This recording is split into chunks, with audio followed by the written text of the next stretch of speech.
Donc, ce qu'on peut commencer par faire déjà, c'est s'intéresser à faire une vue éclatée. C'est un peu comme le meuble Ikea. Oui, éclaté, oui. Donc, le meuble Ikea, au début de votre manuel, vous avez toutes les pièces qui sont mises à la suite pour qu'on voit bien où la vis va aller, où le truc va s'emboîter pour construire son meuble Ikea. Donc là, c'est pareil.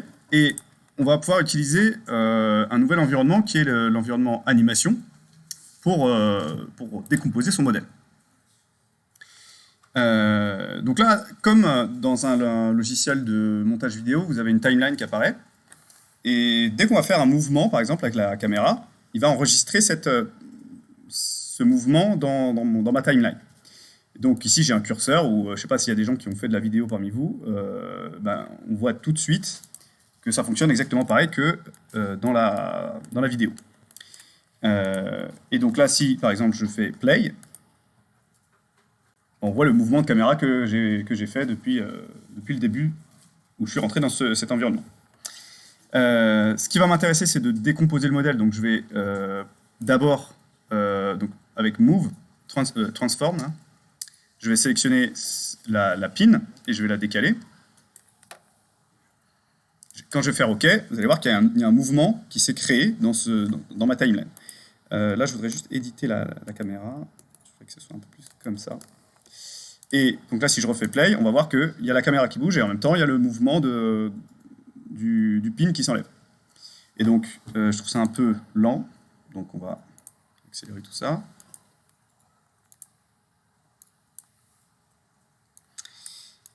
Ça, on va le mettre un peu plus rapide.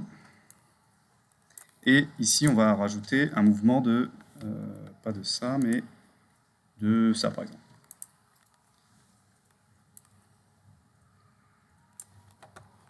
OK. Donc là, ça me rajoute le mouvement que je veux, et je vais juste le mettre un peu plus rapide aussi. Et la caméra, je vais la modifier aussi.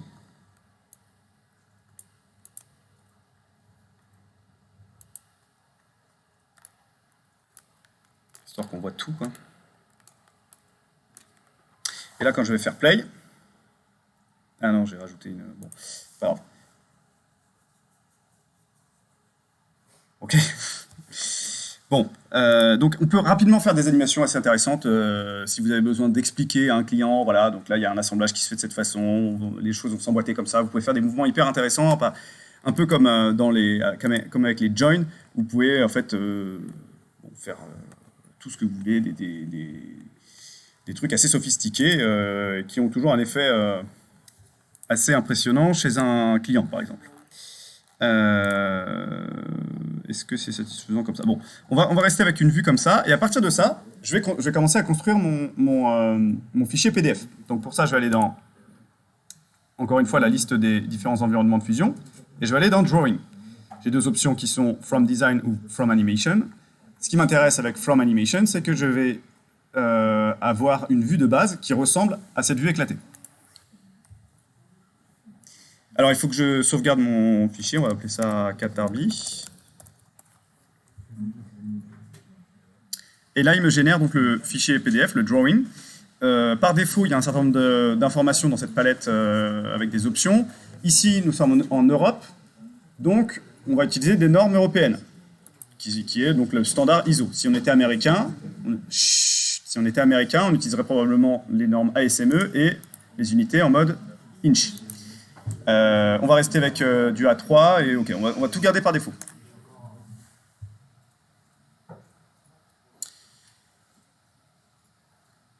Donc là, il génère le fichier PDF. Ce qui est intéressant, c'est que tout de suite, sur la base de cette animation, je vais pouvoir placer ma vue éclatée qui montre les différents éléments de mon assemblage. C'est toujours très bien de commencer son dessin technique avec une vue comme ça, parce que l'utilisateur qui le reçoit sait quels sont les différents composants de son assemblage. Et en parlant de composants, donc là je vais juste placer ma vue. Ici je peux choisir de mettre une vue shaded qui va me garder les couleurs d'origine des pièces en fonction de leur matériaux. Et bon, après il y a des paramètres par rapport à la visibilité des arêtes, donc ça va pas changer grand chose. Et par rapport aux composants qui sont là, le truc intéressant, c'est que je peux directement mettre un tableau, ici, où je vais placer, que je peux placer bon, où je veux, hein. On va le mettre en haut à droite, qui va lister tous les composants qui font partie de mon assemblage. Oui.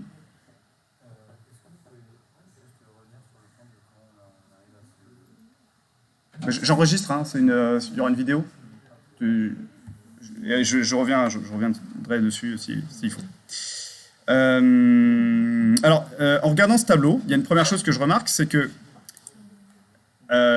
tous mes composants sont en acier. Pour ce qui concerne le composant 2, ça ne me pose pas de problème. Mais le composant 1, il est imprimé en 3D.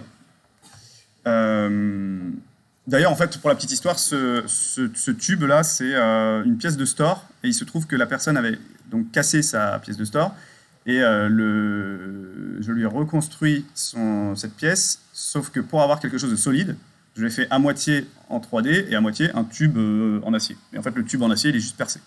Et du coup, il a pu glisser le pin à l'intérieur, et ça remarchait parce que l'acier renforce la pièce extérieure. Retenez que il y a souvent des gens qui disent oui, on peut pas imprimer, on veut imprimer en 3D en métal, mais la plupart du temps ça sert à rien. En fait, il y a déjà des pièces standards, il suffit de combiner impression 3D plus une pièce standard un peu travaillée avec des perçages là, et c'est plus solide qu'une impression 3D métal. Oui. Oh, attends, j'enregistre en plus là. Je te réponds après. Alors, la première chose, c'est que il y a un des composants qui n'est pas dans le matériau que je souhaite. Donc là, je vais juste revenir à ma vue design et je vais modifier ça. Vous vous rappelez comment on change le matériau d'un composant ? Bravo, clic droit, physical material. Et après, on glisse, dépose. Ah, j'en connais un qui traîne sur YouTube. Ah bon? Et donc, je vais choisir du plastique et je vais mettre de l'ABS, puisque l'ABS, c'est je l'ai vraiment fait en ABS d'ailleurs, donc c'est une matière imprimée en 3D. Ok, donc là, je dépose mon matériau sur la pièce et automatiquement, ça passe en blanc comme ça, style ABS. Je vais revenir à mon schéma ici, là. Ah, et en fait, je vais juste enregistrer. Et ce qui va se passer, c'est que mon schéma va me dire tout de suite, va me mettre une alerte. Attention, les matériaux dans le modèle 3D ne correspondent pas à ce qui est affiché ici. Et donc, si je veux mettre à jour directement, je vais juste cliquer là-haut, là, sur l'alerte, et le tableau va se mettre à jour. Et donc là, je vois bien que mon component 1, c'est de l'ABS. Une remarque par rapport aux bulles. Là. Donc là, les bulles, on peut les placer comme on veut. Sauf que, pour des raisons de lisibilité, c'est pas très logique que ce soit 1, 3, 2. Donc pour ça, on peut aller dans Table et...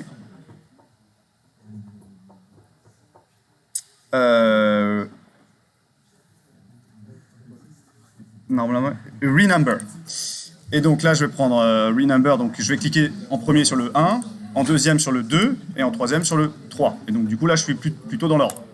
Ok, 1, 2, 3. Ça me semble plus logique comme ça.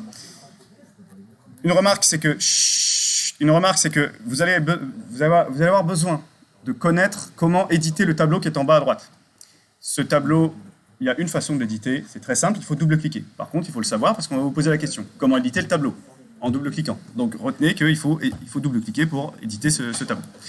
Donc je double-clique dessus, et ici je peux mettre des informations sur la version, sur le département, sur approved by Monsieur Reus. Voilà. On peut mettre donc un certain nombre d'informations dans ce tableau. Chut. Allez, taisez-vous. C'est jouable. Encore 5 minutes. Et après, c'est bon. Donc ce tableau-là, ici, ça vous a l'air juste d'être un tableau standard, mais c'est nomenclaturé, c'est en fonction de ce qu'il y a dans votre entreprise, les bonnes pratiques de votre entreprise, ils vont vous dire, eh bien, il faut toujours que j'ai un drawing number, il faut toujours que j'ai une technical reference. C'est des choses que potentiellement, vous pourriez avoir besoin de ça dans votre stage, ok? Et de savoir lire et comprendre ce type de tableau. Ok, donc là, ça, ce n'est que la présentation, l'introduction, en fait, de notre dessin technique. Maintenant, ce qu'il y a d'intéressant, c'est d'avoir les dimensions précises de chaque pièce. Ici, c'est juste la présentation, voilà ce qu'il y a dans notre assemblage. Maintenant, on va passer à la page 2, et là, on va pouvoir mettre, par exemple, la vue d'une seule des 3 pièces qui constituent l'assemblage. Pour ça, je vais donc commencer par ajouter une base view et me placer au milieu, par exemple. Je vais choisir un style, je vais garder le style comme ça, là. Je peux changer l'échelle, on va laisser par défaut. Et le truc, c'est que cette vue-là, elle présente tous les éléments en même temps. Ce qui rend la chose complètement illisible. Donc on va n'en sélectionner qu'un pour pouvoir donner des dimensions d'un seul composant. Pour ça, la liste, l'arborescence, elle est apparente ici. Donc on va simplement sélectionner les éléments qu'on va faire disparaître et voilà, on les décoche et il ne reste plus que celle-ci. Ce qui est très important, c'est de toujours afficher une projected view pour montrer à l'utilisateur qui devrait potentiellement fabriquer cette pièce. Hein, on peut montrer dans tous les sens à quoi ressemble cette pièce. D'ailleurs, je vais continuer de faire des projected views. Je vais faire la vue du haut et la vue du dessous. À partir de là, je peux mettre des dimensions. Et donc là, ça c'est exactement ce que vous avez vu tout à l'heure. Donc la dimension 23, la dimension entre ça et ça. C'est pareil hein, que dans... Ah d'ailleurs, non, cette dimension-là, il ne faut pas l'afficher parce que ça induit en erreur. Par contre, ici, donc, les dimensions, c'est pareil que dans l'environnement 3D. D pour dimension, c'est là, hein, dimension. Entre ça et ça. Entre ça et ça.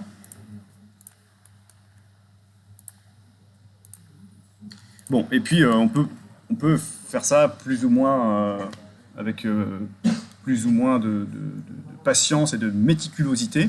Et c'est comme ça qu'on obtient un plan 2D qui nous donne toutes les indications 3D. Oui. Oui. Donc là c'est pareil. Alors juste une dernière chose par rapport aux dimensions. Il y a un type de dimension qu'il est très important de connaître, c'est les linear dimensions. Les linear dimensions, c'est comme... En fait, ce sont des dimensions selon un des axes de la modélisation 3D. Et sans cet outil de linear dimension, c'est très difficile de placer correctement la dimension, par exemple, entre... Vous vous rappelez les 2,5 cm?